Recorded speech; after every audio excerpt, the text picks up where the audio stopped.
Hey everyone, it's a new week and I have a new video for you, and today we are going to paint together this box. This was used to keep all the stuff like needles and stuff for sewing, and I have an idea to transform this to a jewelry box. It's pretty dirty, as you can see, and I'm going to start by first of all taking it apart. So I'm going to unscrew all the screws. That way it's going to be so much easier for me to clean it and to paint it. So let's start working. So I noticed that this piece here has a little split, and this I need to fix this. So taking it apart, all the screws was a good idea. And I also have this small box here to keep in all the screws and all the hardware, because I don't want to lose them. It seems that at some point someone took this apart, at least this lid. I can tell this by the way the screws are looking. Now you can see it, this split here, right here. So I will put some glue in and I will clamp it and let it completely dry. Okay, so I scuff sanded everything and I wiped away the dust excess, guys.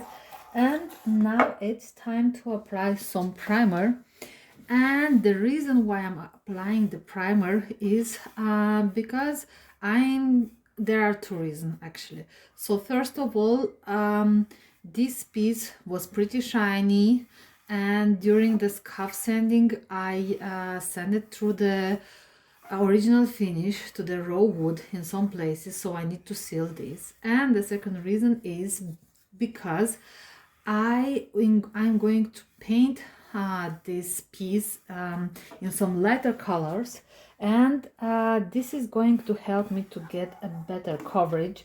And if you follow me along lately, you probably saw that I prefer to prime my pieces because I really like the coverage and the even look.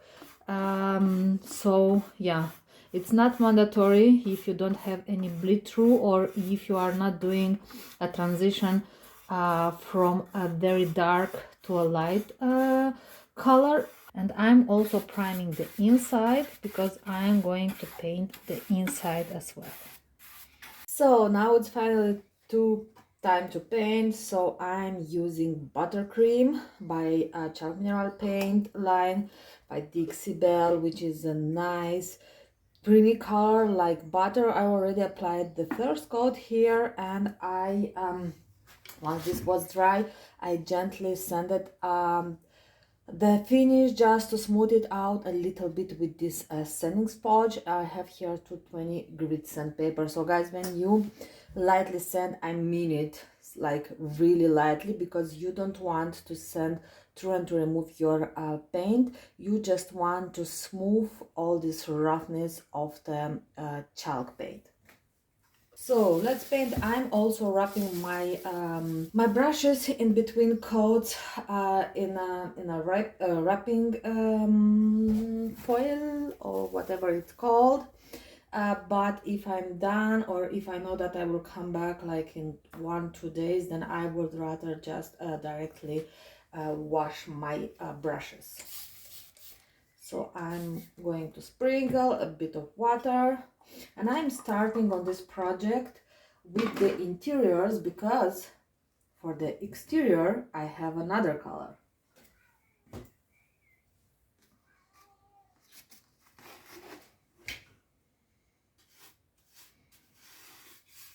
So I'm aiming for a nice and smooth finish on this piece, especially on the interior.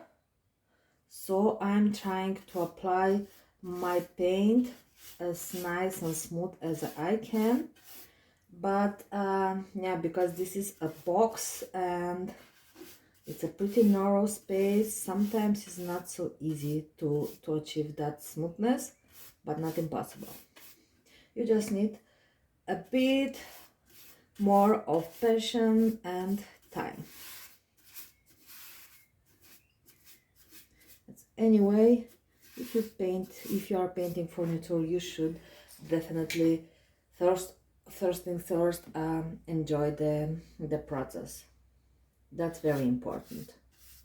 So now it's finally time to apply the pink, and I chose this color Conch from the Silk Mineral paint, also from Dixie Belle, which is this super nice and soft pink. I know my lighting is not very good, but it's a dusty pink, which is just gorgeous. It has some earthy undertones, and just in combination with this buttercream color in the inside, looks so stunning, so elegant, so calming, like almost serene.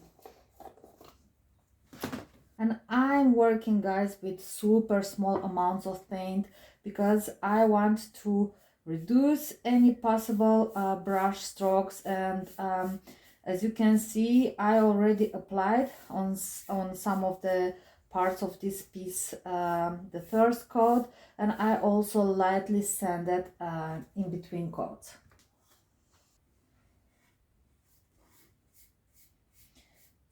If you work with small amounts of paint, it's much easier to spread it nicely around and to get that nice and smooth and even finish. Because once you get too much paint on your piece, it's not so easy to spread it, and you have very high chances of creating lots of brush strokes and lots of drips and build-ups. So just take your time. And also this paint is all-in-one paint, as you can see. That's why I'm not using any water.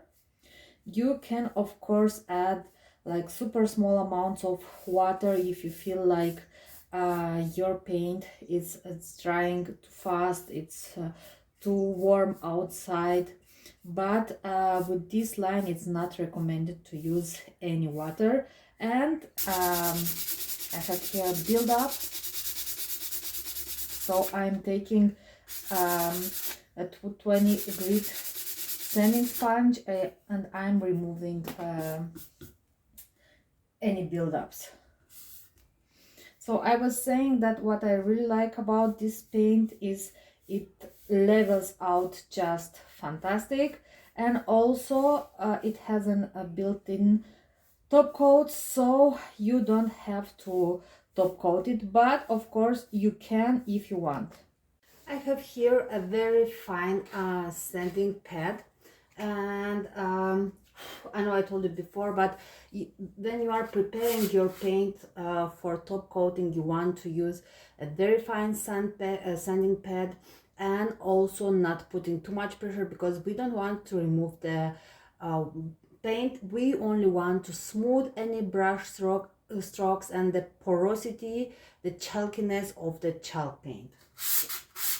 So I wiped any dust excess away, and now it's time to apply the protection. I'm going to use Dixie Belle's clear wax, best tang wax in clear. This is an water-based product. I'm going to put in the list down below all the product I'm using on this project, guys, and I also have an affiliate link for Dixie Belle, so if you may consider to use it, it's okay. If not, it's also okay. It's not mandatory. Okay, guys, so I was already done with this piece, and then I looked at it and I was like, I don't know, something is missing. This is a pretty vintage box and it was looking a little bit too sleek, so I decided to go a little bit crazy on it. I have here some decorative wax in black. I have my gold gilding wax, and I also have some clear wax just to use it as eraser in case I need to remove some extra product. And I'm gonna start with some black wax, with just a little bit, you know. I really love how the gold gilding wax is looking on top of black wax. and I'm gonna start on the corners.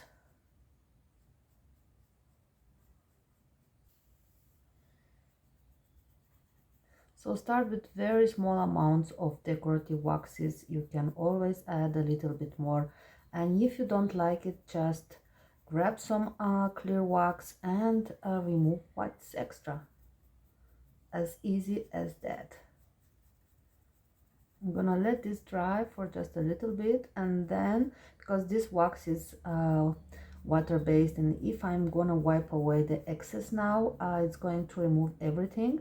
So I'm gonna let it dry just a little bit, and then I will come back with a microfiber cloth and I will remove the excess. So now my black wax is a little bit dry. I also removed lightly any excess of black wax, and now it's time to apply some gold. So guys, working with decorative waxes, it's not always very easy. It's a lot of fun, but sometimes the things are not working the way you expected, and just have patience with it. And if you don't like it, remember you can always use a little bit of clear wax and remove any excess. Of course, for these to remove the decorative waxes, you can also use some rubbing alcohol. This would work also. Now I'm gonna take my microfiber cloth and just very lightly smooth everything out.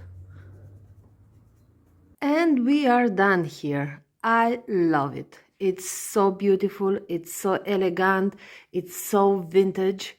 So if you guys like it, please give me some thumbs up, leave me a comment below, and don't forget to subscribe.